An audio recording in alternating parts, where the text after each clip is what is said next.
नमस्कार मित्रों। पिछले भाग 140A में हम लोगों ने BNSS 2023 के section 193 which was related to report of police officer on completion of investigation, अनुसंधान के समापन के बाद पुलिस ऑफिसर द्वारा जो रिपोर्ट दिया जाता है उसके संदर्भ में उस सेक्शन के आरंभिक उपधाराओं पर चर्चा किया था और कहा था कि शेष उपधाराओं पर हम नेक्स्ट भाग 140B में चर्चा करेंगे। उसी अनुक्रम में आज हम भाग 140B में लेकर आए हैं section 193 BNSS 2023 which is related to report of police officer on completion of investigation से संबंधित उपधारा 7, 8 और 9 कहता है मित्रों। उपधारा 7 BNSS 2023 के सेक्शन 193 का उपधारा 7 कहता है, पिछला जो उपधारा हम लोग 6 पढ़ा जिसमें देखा कि अगर सेक्शन 180 BNSS 2023 के तहत पुलिस अधिकारी किसी साक्षी का परीक्षा लिए हैं, उसका कथन अभिलिखित किए हैं और रिपोर्ट के साथ सब भेजना था, भेजे होंगे। तो ये उपधारा 7 कहता है कि यदि पुलिस ऑफिसर का अपना ये विचार है कि कोई ऐसा कथन है, उस तरह का कथन या कोई भी ऐसा कथन है जिसका कि मामला से कोई रेलिवेंसी नहीं है, कोई उसका सुसंगतता नहीं है, अथवा अभियुक्त को वो कथन अथवा कथन का वो भाग प्रकट करना न्याय हित में आवश्यक नहीं है, लोकहित में वह समीचीन नहीं है, not expedient in public interest,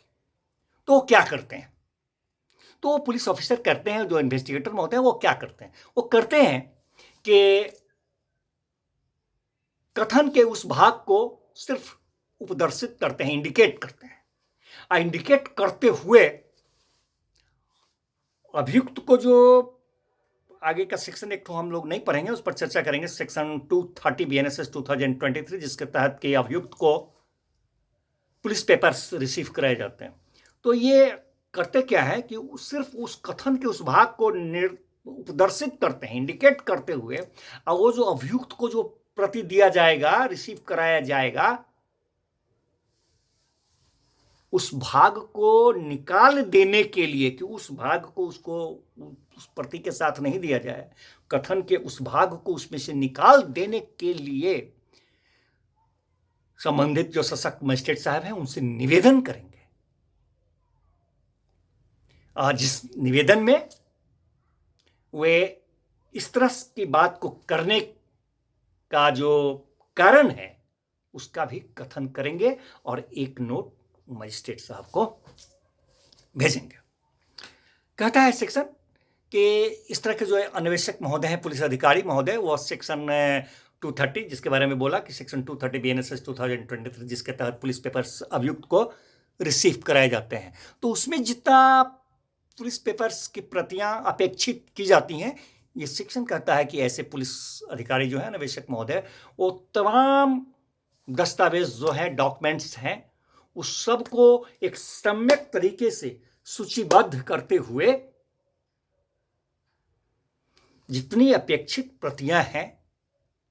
वो सब सम्यक रूप से सूचीबद्ध करके मजिस्ट्रेट साहब को जितनी अपेक्षित है उतना वो अपना रिपोर्ट के साथ उनको प्रस्तुत करेंगे। मित्रों, परंतु कहता है सेक्शन की इलेक्ट्रॉनिकल कम्युनिकेशन के द्वारा रिपोर्ट है अथवा अन्य दस्तावेज है का प्रदाय करना दिया जाना है, तो वहाँ पर ये मान लिया जाता है कि सम्यक रूप से इसका क्या कहते हैं कि तामीला हो चुका है। सम्यक रूप से इसके तामीला को अगर इलेक्ट्रॉनिकल कम्युनिकेशन के द्वारा रिपोर्ट अथवा अन्य दस्तावेज दिए जाने की बात है तो उसको ये मान लिया जाता है कि इट हैज़ बीन ड्यूली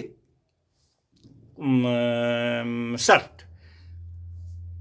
कहता है ये सेक्शन कि इस धारा का कोई भी इस तरह का बात नहीं है जो कि अगर अपराध BNS की धारा 64 से 71 रेप अथवा अटेम्प्ट टू रेप, बलात्कार करने अथवा बलात्कार का प्रयास करने से रिलेटेड है, उसका अन्वेषण है और वहां पर रिपोर्ट दिया जा चुका है, तो ये सेक्शन का कोई भी बात फर्दर इन्वेस्टिगेशन से, रिपोर्ट देने के बाद भी फर्दर इन्वेस्टिगेशन को नहीं रोक सकता है।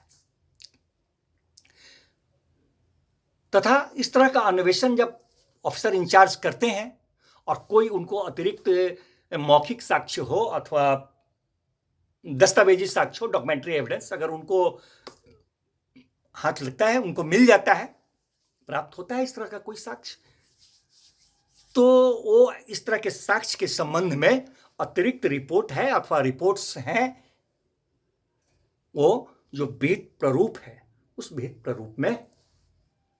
मजिस्ट्रेट साहब को भेजते हैं। जो सशक्त मजिस्ट्रेट साहब है इससे संबंधित उनको भेजते हैं। ये रिपोर्ट दिए जाने के बाद फर्दर इन्वेस्टिगेशन के दौरान अगर उनको किसी तरह का साक्ष्य मिला है तो अतिरिक्त रिपोर्ट वो करते हैं। और तब जो पीछे का हम लोगों ने उपधारा देखा पिछले भाग में 3, तो 3 से लेके ये 8, ये जो उपधारा पढ़ रहे हैं वो हम लोग पढ़ रहे हैं 9, तो 9 से पहले है 8, तो 3 से लेके 8 तक की उपधारा के जो भी उपबंध हैं वो इस तरह से जो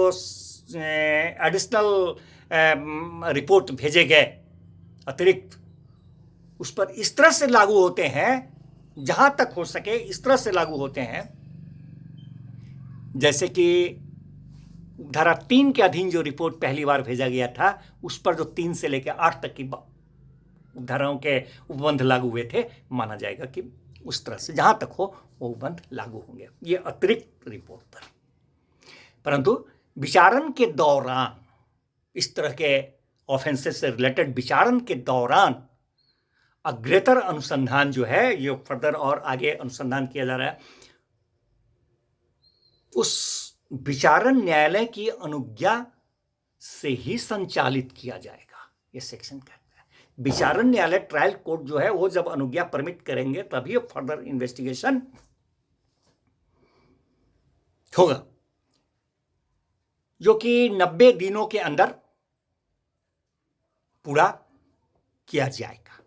फर्दर इन्वेस्टिगेशन को। और इस तरह से जो इसका जो विस्तार हुआ उसको भी इस विचारण न्यायालय की अनुज्ञा से ही किया